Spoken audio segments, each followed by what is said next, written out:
আশা করি আপনারা ভালো আছেন। আজ আবার চলে আসলাম পেঁয়াজের ক্ষেত নিয়ে।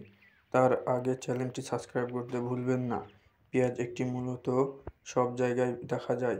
এটি একটি উন্নত জাতের ফসল। এই ফসলটি তৈরি করতে আপনারা কি ব্যবহার করবেন, আমরা তা আপনাদের সামনে তুলে ধরছি। একটি মূলত চারা পাওয়া যায়। সেই চারা জমিতে লাগিয়ে সেচ দিতে হয়, আর কিছুদিন পর তার সার ব্যবহার করতে হয়।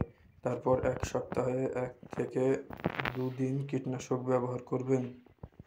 কীটনাশক ব্যবহার করলে পোকামাকড় মরে যায়, ফসলটি ভালো থাকে। এভাবে আপনারা সব জমিতে কীভাবে ফসল তৈরি করবেন তা আমরা আপনাদের সামনে তুলে ধরলাম। পেঁয়াজ একটি ঐতিহ্যবাহী ফসল। আপনারা কিভাবে তৈরি করবেন তা আমরা আজকে তুলে ধরব। পেঁয়াজ যেভাবে তৈরি করবেন, প্রথমত সার ভালো করে দিতে হবে। মাসে ১ থেকে ২ দিন সেচ দিতে হবে। তাহলে পেঁয়াজটি আপনার ভালো করে তৈরি হবে। পেঁয়াজটি ভালো করে তৈরি করার পর আপনারা ভালো অর্থ উপার্জন করতে পারবেন। এটি ছিল আজকে আমার পেঁয়াজের ক্ষেত নিয়ে কিছু আলোচনা করা।